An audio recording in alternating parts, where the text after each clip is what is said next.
Squirrels!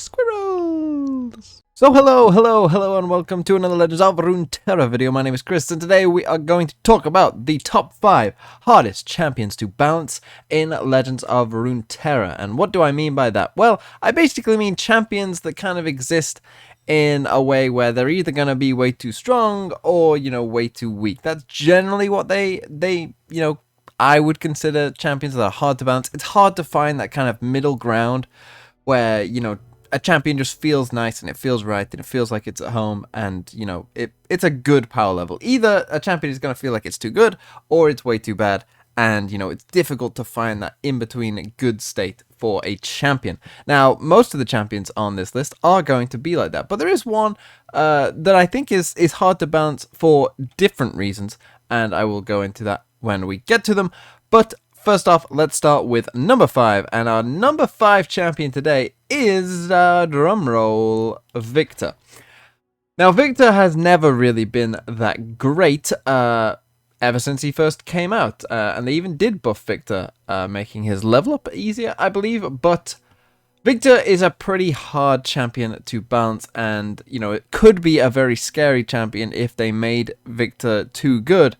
Because very quickly with the augment keyword and the different keywords that Viktor can get, there's kind of an RNG feel to it as well, that Viktor could become very annoying to play against, right? Like if Viktor was able to get, the right keywords, for instance, if you made Viktor be able to choose his keywords that he was getting, things like that, Viktor would become very strong very quickly because you could just kind of go all in on Viktor. You could get him spell shield each round essentially, if you, made it too good.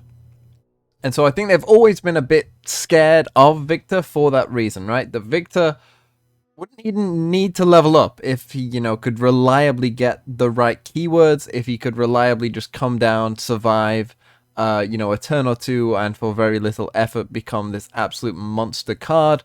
And, with the augment keyword and the right other keywords that come with it, whether it's elusive or overwhelm or whatever, that, Viktor could become very scary very quickly. And that's why I think they've always been a bit reticent to, really try and go all in on Viktor and make Viktor really too good. Mainly because, I think he would become very frustrating to play against. Also, as I mentioned, there is that RNG factor that people might not like, that, he got, well done, your Viktor got elusive, well done, you won the game because of that. I think that would be quite annoying to play against as well if Viktor was too good.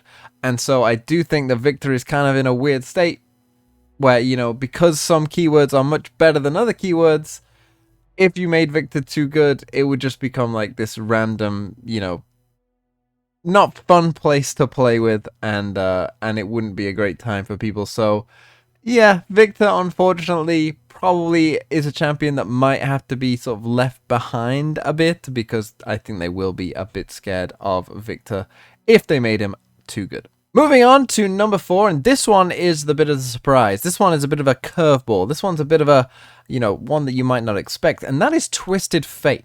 Now, you might think, why is Twisted Fate on this list? Because Twisted Fate is quite unlike all the other champions on this list, in that Twisted Fate has always been a pretty solid champion, and right now, most people I think would agree, Twisted Fate is in a pretty good place. So why would I put Twisted Fate on this list if, he's currently pretty balanced?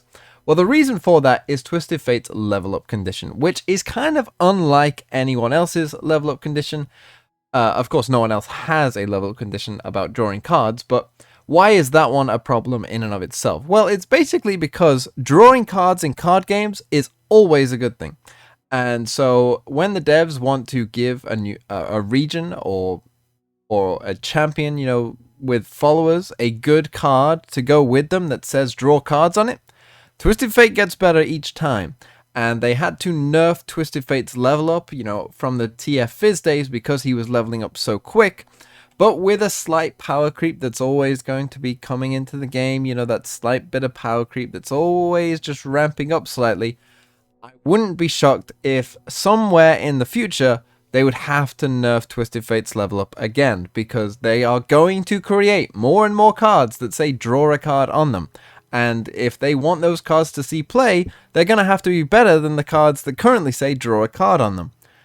And that means that, the cards that draw cards are going to get better and better. And as they do, Twisted Fate again becomes a problem. And this is why Twisted Fate is hard to balance, because Twisted Fate will always be doing this. You know, this cycle will just continue and continue and continue as long as Twisted Fate exists with this level up condition, which makes him very hard to balance because, you know, his other sort of card style things is of course very unique to him. That's kind of the whole point of the champion.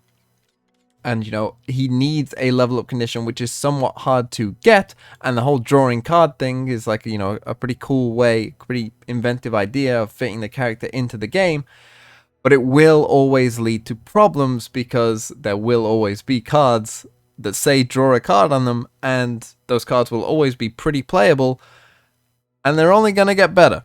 And so I wouldn't be shocked if, you know, in 6 months' time, in a year's time, in 2 years' time, whenever it is, I would not be shocked if Twisted Fate had to be nerfed again, and maybe even if they went, right, let's just change the level up condition as a whole and just completely change it because, you know, they might recognize that this is just going to keep being a problem, especially if Twisted Fate's second leveled up form stays as powerful as it is, because of course Twisted Fate leveled up is a very, very powerful, strong card and can win you the game very quickly. So that might need to change somewhat fast if this ever becomes a problem like it did with TF Fizz. For number 3, we have Katarina, who's probably been the worst champion in the entire game's history, and I think is a very difficult champion to balance. And that is because of her second form, of course. A rally in this game, just rally effects in general, are really strong. You know, they're very, very good. It's very good to attack again or on a turn that you can't attack. It really is a pretty big advantage. And we see that with cards like Relentless Pursuit and Golden Aegis. But of course, for Katarina to see play, she needs to be better than those cards. Now, people are already sort of, you know, discussing maybe those rally cards need a nerf. So if Katarina was better than those cards, she'd be very, very strong indeed. And, you know, a recurring rally effect, you know, because of course Katarina is kind of a permanent rally that, you know, comes back and you can keep rallying off just this one card. You can just keep doing it. That would be very, very frustrating to play against if someone could find a way to get Katarina consistently down on the board multiple times. That would not be very fun to play against, I'm sure we can all agree. And that makes Katarina very hard to bounce, because as soon as you make Katarina good, she probably becomes very, very good, because as I mentioned, rally effects are very strong. And as soon as Katarina becomes very, very good, she would become very, very frustrating to play against, and that means that Katarina is kind of in a weird state where they probably almost don't want to buff Katarina too much, because they kind of know. They already made Katarina 4 mana from 3 mana in her first form. She's the only champion to change costs when she levels up, and that is for a clear reason. They did not want you rallying 3 times in the same turn.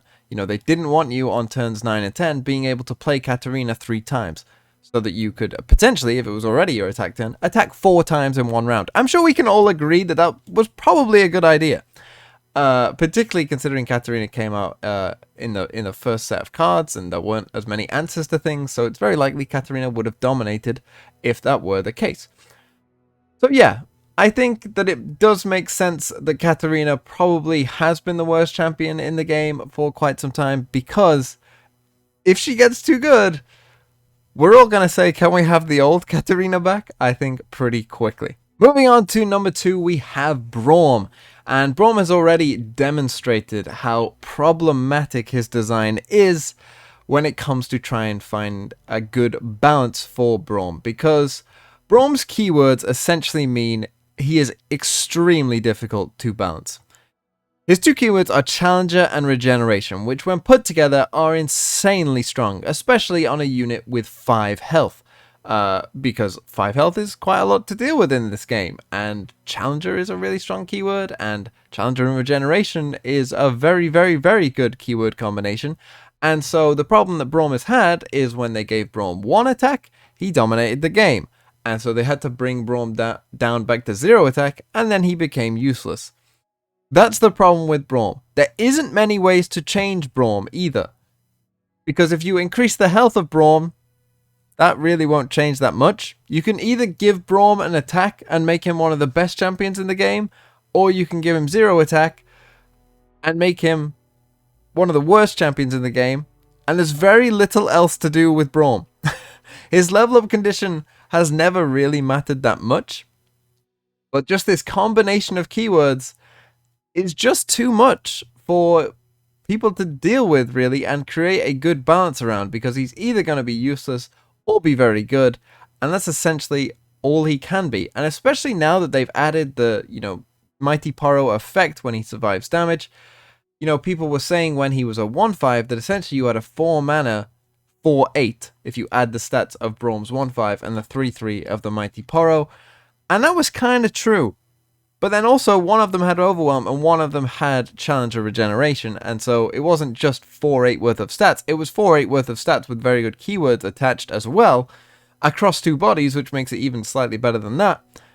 And Braum becomes a monster very quickly. But as a 0 attack unit, he's not really a threat. Essentially, you're paying 4 mana for a chump blocker and a Mighty Poro, which is not really worth it at all.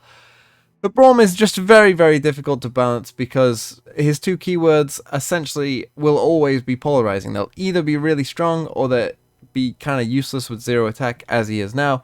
And so I honestly don't even know how they could manage to balance Braum in his current state, because those keywords put together are always just going to lead to pretty severe problems. And finally, number 1.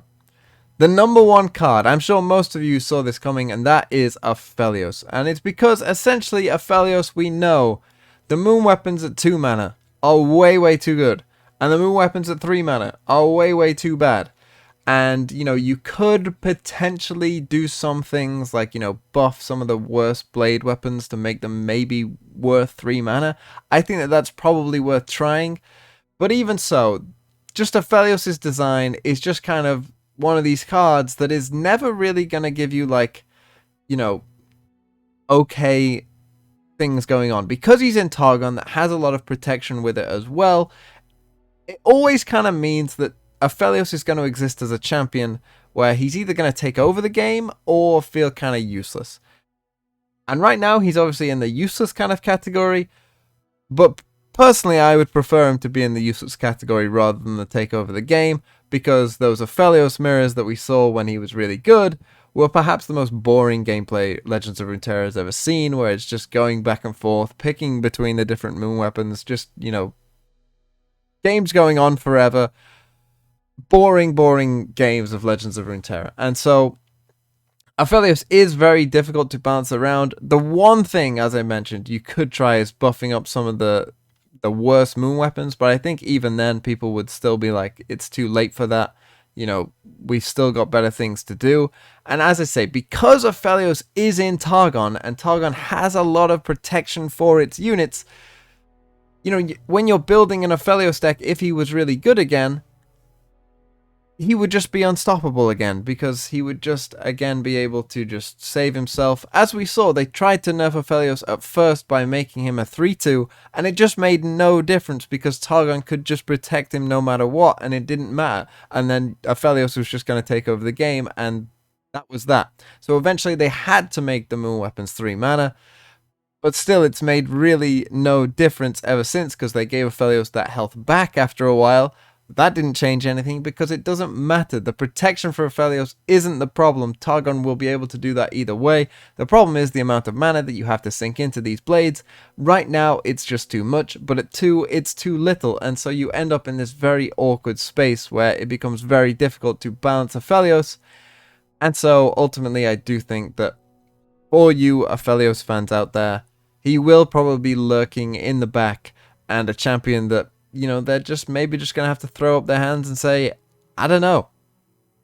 Maybe one day they'll make the moon weapons 2 mana again. We get a certain amount of power creep at a very long time in the future, and he becomes okay to have moon weapons at 2 mana. Maybe that's possible, but we'll have to see. But that was my list of the top 5 hardest champions to balance in Legends of Runeterra. I'd be very interested to know about some of your decisions. Where would you rank these different champions? What champions did I potentially miss? Because there were some that I was considering, and I'm sure that there could be arguments made for many different champions in this list. So I'm very excited to see what you guys have to say. And with that said, thank you so much for watching and have a really nice day.